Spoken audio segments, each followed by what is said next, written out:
Life has never been easy or particularly favorable. It is uncertain by its very nature. Everything that appears in experience feels immediate, alive, and absolutely true in the moment. Yet, almost as soon as it arrives, it begins to disappear. Every joy, every sorrow, every certainty, every realization eventually gives way to another moment. Life is a continuous movement of birth and death. The mind, however, seeks permanence. It wants something that can be held onto, an identity, a truth, a realization, or a destination where the search finally ends. Yet life refuses to become static. Every moment dies so that another can be born. Perhaps this is why life feels like an endless arrival. We usually imagine life as a journey with a traveler moving toward a destination. But when we look carefully, the traveler itself becomes difficult to find. There are memories, habits, preferences, and a sense of continuity. Yet actual living always happens only in the present. The traveler seems to exist mostly as a story woven together by memory. Without the story, there is simply life arriving again and again. This insight naturally brings us to the nature of the ego. The ego is not an accident, nor is it an enemy. It is one of life's most important developmental creations. It gives birth to the sense of I, allowing human being to function in the world. Through the ego, we learn language, build relationships, develop skills, create civilizations, solve problems, and organize society. It provides coherence to experience and enables us to survive and participate in collective life. Without the ego, much of human civilization could never have emerged. Yet, the ego has its own limitations. Its movement is always directed toward becoming. It seeks security, certainty, recognition, achievement, and psychological permanence. It assumes that one day it will finally become complete. But because reality itself is constantly changing, the search can never fully succeed. Eventually, the ego becomes tired.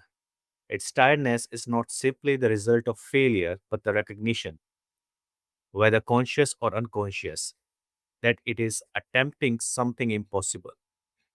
It is trying to make permanent, which is fundamentally impermanent. This does not mean the ego disappears overnight, nor does it mean life stops functioning. Rather, a new possibility begins to emerge. There are certain kinds of work that the ego can perform exceptionally well.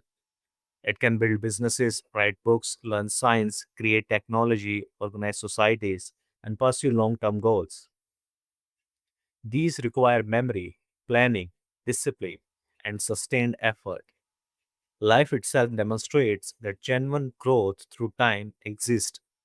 A seed becomes a tree, a child becomes an adult, an idea gradually becomes reality through years of attention and effort. Growth is not an illusion. Time and effort are real dimensions of existence. Yet, there are other kinds of work that seem impossible as long as the ego remains the psychological center. To perceive reality without distortion, to love without possession, to understand oneself deeply, or to create without seeking psychological completion, these require a different quality of intelligence. Here, the ego reaches the limit of its usefulness.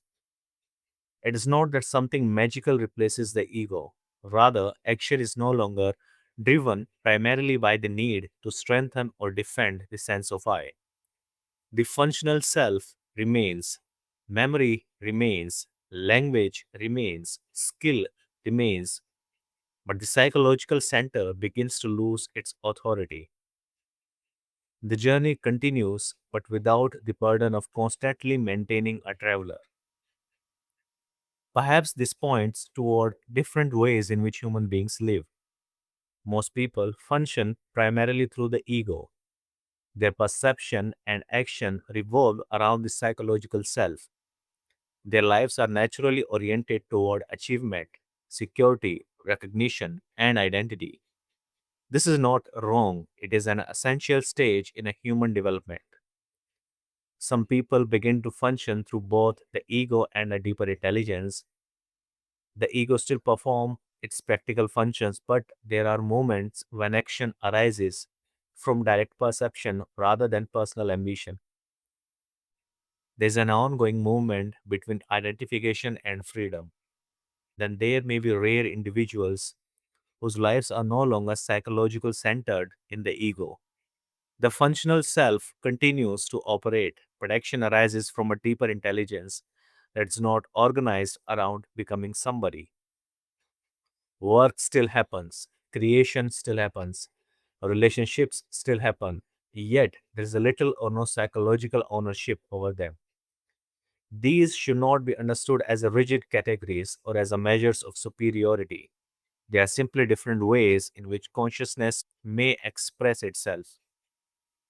Every stage has contributed to the world we inhabit today. Human civilization itself has been built through the efforts of people functioning from many different levels of consciousness. The ego has played an indispensable role in humanity's evolution. Without it, there would be no organized society, no science, no art, no culture, and no collective memory. The question is not whether the ego is good or bad. The question is whether it is the appropriate center for every dimension of life. Perhaps human development is not merely the accumulation of knowledge or achievement. Perhaps it is a gradual shift in the center from which life is lived. At first, life revolves around achieving. One seeks success, identity, and fulfillment. Gradually, for some, the emphasis shifts toward serving. Achievement becomes a means of contributing to something larger than oneself. And perhaps there is another possibility beyond even service, a state of simply being. Here, action continues exactly as before. Work continues, creativity continues, compassion continues, but they no longer arise from the desire to become somebody, nor even from the identity of being someone who serves. Life simply expresses itself. There is effort where effort is needed, there is growth where growth is possible, there is silence where silence belongs. Every moment arrives fresh, every moment dies, and yet life itself never ceases to unfold. Perhaps the deepest journey is not the journey of the traveler, but the gradual discovery that life has always been moving on its own. The ego was part of that movement, necessary for a time, but never the whole of it. In the end, nothing is rejected, not the ego, not growth, not effort, not the world. Everything has its rightful place. The only real transformation is a shift in the center of perception, from achieving to serving, and finally to simply being.